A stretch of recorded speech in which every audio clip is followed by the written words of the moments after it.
دینا چاہتا ہے۔ اللہ نے اس لیے قرآن میں فرمایا وَاعْتَصِمُوا بِحَبْلِ اللَّهِ، اللہ کی رسی کو مضبوطی سے تھام لو۔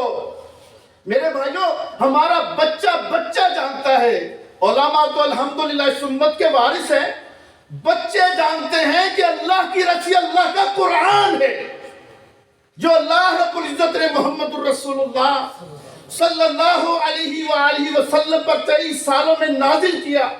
میرے بھائیوں، امت کی وحدت کا اس سے بڑا درس اور کیا ہو سکتا ہے کہ رب العزت خود فرمائے کہ اللہ کی رسی کو تھام لو، آپس میں فرقے نہ بناؤ، ٹکڑے ٹکڑے ہو کر زندگیاں نہ گزارو۔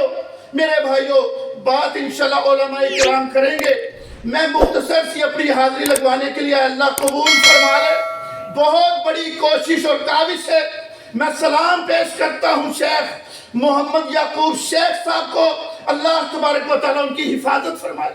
وہ بتا رہے تھے آج ہمارا 42واں پروگرام ہے، جہلوں میں آج 42واں پروگرام ہے، اور الحمدللہ کتنے لمبے لمبے سفر، اور اس بات کی کوشش ہو رہی ہے کہ ہم لوگ اس طرح نہ رہیں، ہم اس طرح ہو جائیں۔ ایسے تو میرے بھائیو آپ دیکھ لیں کتنا نقصان اٹھایا ہم نے۔ واللہ آج وقت ہے ہم سمجھ جائیں، ہم قرآن کی بنیاد پر اور نبی مکرم صلی اللہ علیہ وآلہ وسلم نے جو ہمیں نصیحت فرمائی، المسلم کا جسد واحد، مسلمان تو ایک جسم کی مانند ہے، جسم کے کسی ایک حصے میں درد ہوتا ہے، سارا جسم اس کی تکلیف کو محسوس کرتا ہے۔ لیکن میرے بھائیو، جسم کا وہ حصہ، جسم اگر صحت و سلامت ہو تو الحمدللہ سارا جسم محسوس کرتا ہے، محسوس کرنے کی حص اس میں موجود ہوتی ہے۔ لیکن اگر خدا نہ خواستہ جسم کے کسی حصے میں فالج ہو جائے نا، تو وہ حصہ اس تکلیف کو محسوس نہیں کرتا۔ آج میری اور آپ کی کیا کیفیت ہے؟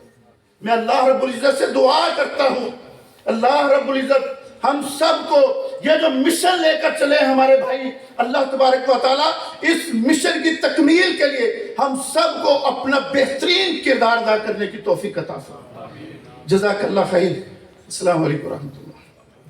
بڑا شکر گزار ہوں جنہوں نے آج دعوت دی، اور تمام جو اسٹیج پہ بیٹھے ہوئے لیڈران اور جناب علماء حضرات ہیں، ان سب کو خوش آمدید کہتے ہیں، اور بہت اچھے اس پروگرام کے انعقاد پہ میں سمجھتا ہوں کہ بہت ہی اچھا فکر ایک سامنے لے کے آئے ہیں، اتحاد المسلمین۔ اس کی بڑی ضرورت ہے۔ میں 2 پوائنٹس پہ صرف بات کروں گا، کیونکہ اتنے علماء کے موجودگی میں میرا اس کے اوپر کوئی بات کرنا میں سمجھتا ہوں کہ بڑا بالکل آٹے میں نمک کے برابر ہوگا۔ ہمارا علم، ہماری سوچ وہ اجازت نہیں دیتی کہ ہم اس کے اوپر کوئی گہرے۔ میری 2 چیزوں کے نقطوں کے اوپر میں ضرور گفتگو کروں گا۔ نمبر 1 کہ انٹرنیشنلی ہمیں کس طرح علیحدہ کرنے کی کوشش کی جا رہی ہے، اور آج جس موضوع کے اوپر ہم نے یہ محفل کا انعقاد کیا، یہ کتنا امپورٹنٹ ہے کہ ہمیں جتنی بیرونی طاقتیں ہیں وہ صرف اور صرف اس چیز پہ کام کر رہی ہیں کہ ان مسلمانوں کو کس طرح علیحدہ علیحدہ حصوں میں بانٹا جائے، اور پھر اس کے بعد ان کو کمزور کیا جائے، کیونکہ یہ سب یکجا ہو گئے تو یہ ہم سب پہ بھاری ہیں، یہ ہم سب سے زیادہ مضبوط ہیں۔ ان کے پاس علم ہو، جذبہ ہو، لڑنے کی طاقت ہو، یا فائنینشیل پوزیشنز ہو، ہم ہر جگہ پہ ان سب سے زیادہ مضبوط بھی ہیں، ان سب سے زیادہ طاقتور بھی ہیں۔ تو میں سمجھتا ہوں یہ انٹرنیشنل ایجنڈا ہے جس کے اوپر کام کیا جا رہا ہے کہ ان کو مسلک میں تقسیم کیا جائے، ان کو مسلک میں بانٹا جائے، ان کے باکسز کریٹ کیے جائیں اور ان کو کمزور کیا جائے، اور ہم ان کے ایجنڈے پہ، ہم بیرونی ایجنڈے پہ، غیر مسلم ایجنڈے پہ کام کرتے ہوئے اپنے اندر تقسیم پیدا کر رہے ہیں۔ ہم اپنے اندر یہ مذہبی فرقہ واریت کو جنم دے رہے ہیں کہ ہم اپنی مساجد، ہم کہتے ہیں یہ اہل حدیث کی مسجد ہے، یہ اہل تشیع کی مسجد ہے، یہ اہل سنت کی مسجد ہے، یہ وہ اللہ کا گھر ہے، وہ کسی کی مسجد نہیں ہے۔ اللہ پاک کا گھر اگر آپ نے بنایا تو وہ کسی سے منسلک نہیں ہے. ہم اس کے اوپر لکھ دیتے ہیں باہر دیواروں پہ کہ یہاں پہ تبلیغی جماعت کا آنا منع ہے, یہاں پہ جو ہے وہ فلاں مسلک کہ لوگ نماز پڑھتے ہیں, اس مسجد میں فلاں کا داخلہ ممنوع ہے, رات کو رہنا ممنوع ہے. میں سمجھتا ہوں کہ اگر آپ نے اس کو اللہ کا گھر بنایا ہے تو پھر اللہ کے گھر میں تو کوئی بھی انسان. میں کولڈلی سائڈ ہوں. جب وہاں پہنچے تو وہاں پر کچھ میری طرح بڑی داڑیوں والے تھے, فرمایا کہ ہم سنی ہیں. کچھ شاہ جی کی طرح تھے, کہا ہم شیعہ ہیں. تو میری ذات میرے بحث آئی کہ جی مرزا صاحب تو وہابی خیالات کے ہیں. میں نے کہا جی اگر اللہ کو ایک ماننا اور اسی کو رازق خالق ماننا وہابی ہے تو وہ تو میں ہوں. تو شاہ جی نے ان لوگوں کو کہا کہ یہ بندہ نماز پڑھتا ہے, جو اس کے مقابلے میں ہم نے تو ان کو عید کے دن بھی مسجد میں جاتے ہوئے نہیں دیکھا. اس ایک بات پر میں وہ پولنگ جیتا تھا. کیا ہم یہ نہیں کر سکتے؟ ہمارے سامنے ہر بندے کا نظریہ ہے, اس کا کردار ہے. یار اتنا تو ہم اندر جا کے, یہ تو بڑا مشکل تھا کربلا میں, ہم سب متفق ہیں نا کربلا میں حسین حق پر تھے, بڑا مشکل تھا. یہاں کون سا مشکل ہے, اندر جا کے مور لگانی ہے. ایک تو ہم فیصلہ کر سکتے ہیں کہ روز قیامت ہم جو 3 بندے کھڑے ہیں, 4 کھڑے ہیں, 5 کھڑے ہیں, ایک بندہ بے دین ہے, نادین ہے, بد کردار ہے, بے حیا ہے, وہ آپ کی مسجدوں کا مذاق اڑاتا ہے, وہ آپ کے دین کا مذاق اڑاتا ہے, وہ آپ کے چچا کا بیٹا ہو, آپ کی پارٹی کو اس پہ لعنت بھیجو, اس پہ قسم اٹھاؤ تو اس کو ووٹ نہیں دینا, کم از کم میں روز قیامت بری ہو جاؤں. اتنا تو کر سکتے ہیں. اور ایک اور بات, جب گھر کو آگ لگی ہو تو گھر کے مکین یہ نہیں سوچتے کہ کس کمرے میں مجھے رہنا ہے اور اس گھر کی ڈیکوریشن کے لیے کیا چیز خریدنی ہے اور کیا نہیں خریدنی. وہ اس وقت آگ کو بجھاتے ہیں. اس وقت وطن عزیز کو آگ لگی ہے, اور جیسا کہ میرے عزیز چودھری زاہد اختر نے فرمایا کہ یہ انٹرنیشنل ایجنڈا ہے کہ پاکستان کو فرقہ پرستی, ذات پرستی اور علاقائیت پرستی اور زبان پرستی میں جلا کے رکھ دو.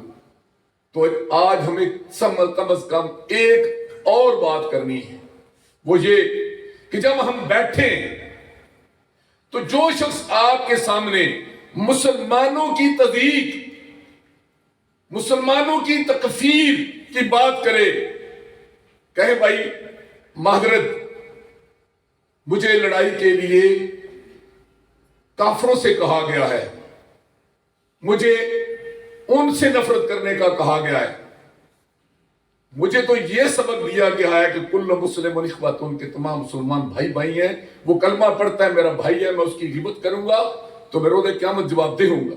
ہم اپنے حلقہ اثر میں اتنا تو کر سکتے ہیں. السلام علی سید الانبیاء والمرسلین, اما بعد. اعوذ باللہ من الشیطان الرجیم, بسم اللہ الرحمن الرحیم. ان الارض للہ یورثها من یشاء من عباده والعاقبۃ للمتقین.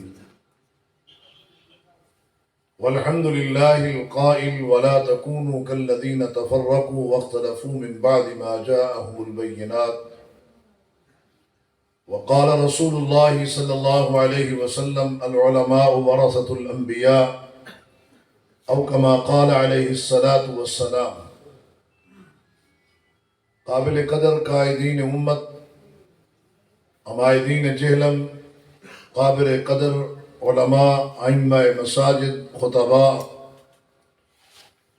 محترم مدرسین و سامعین, اسلام اور وطن عزیز پاکستان کو جتنے بھی اندرونی اور بیرونی چیلنجز ہیں, ان کا مقابلہ ہم الگ الگ طور پر انفرادی طور پر نہیں کر سکتے.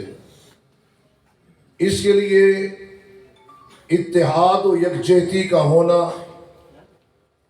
لازمی اور ضروری ہے, اور بالخصوص اہل علم کا طبقہ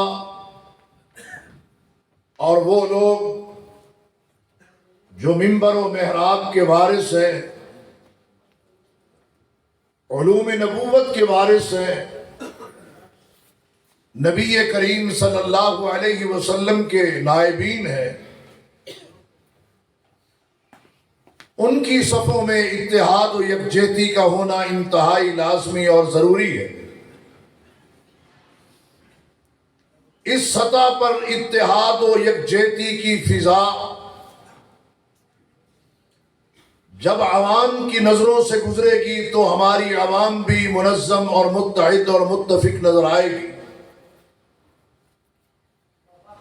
اور اس میں کسی قسم کے کوئی شک کی بات نہیں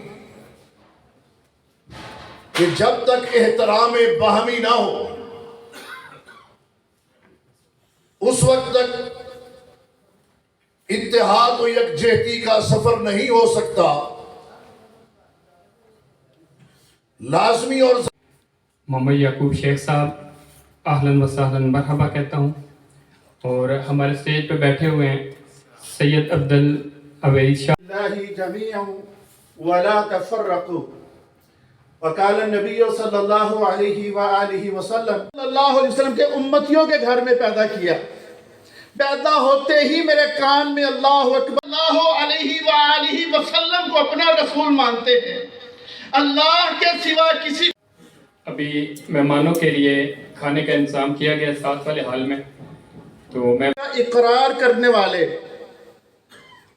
آج وہ تعلیم جو اللہ کی کتاب نے کو اتحاد امت کے لیے جب بھی بلایا جائے، جس جگہ بلایا جائے، تو اسی طرح انشاءاللہ جذبے کے ساتھ سارے بھائی